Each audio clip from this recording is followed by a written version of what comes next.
Decades of research have demonstrated that there is a statistically significant link between low wages, income inequality, and crime. Researchers have found that the majority of increases in violent crime can be explained by a downward wage trend. The National Bureau of Economic Research reports that a 20% drop in wages leads to a 12 to 18% increase in crime. According to the National Bureau of Economic Research, a study shows that wages largely explain the tendency of crime to decrease with age. They note that as people get older, their earning power increases.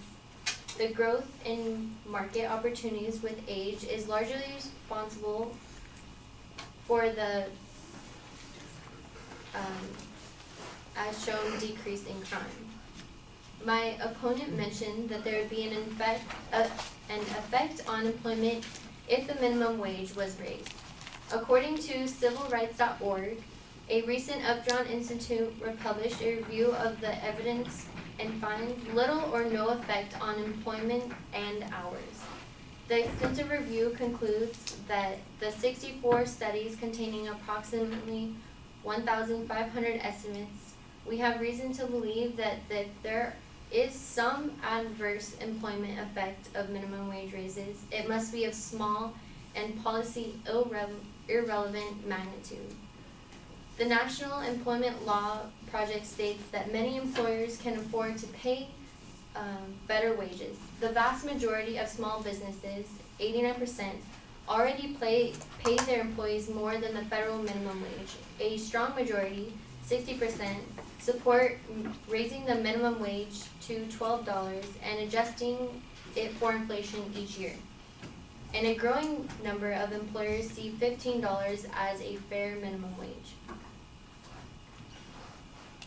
According to Robert Trick, a $10.10 per hour minimum is likely to result in higher prices because businesses directly affected by it are in intense competition for consumers and will take the raise out of profits rather than the raise out of prices.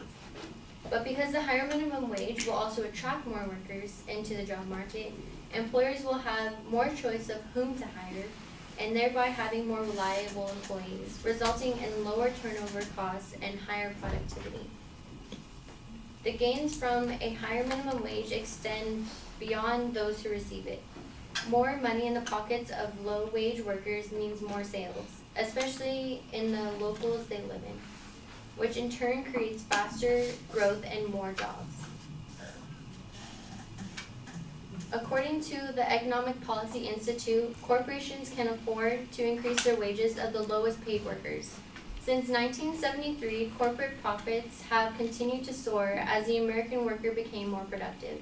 Corporate America has even recovered from the losses of the 2008 crash, with the growth in profits returning once again to disproportionately higher rates than productivity and wages.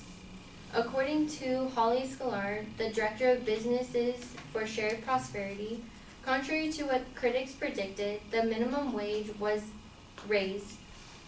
When the minimum wage was raised, our economy had unusually low unemployment and high growth, low inflation, and declining poverty rates between 1996 and 2000. The unemployment rate fell from 5.6 in 1995 to 4% in 2000.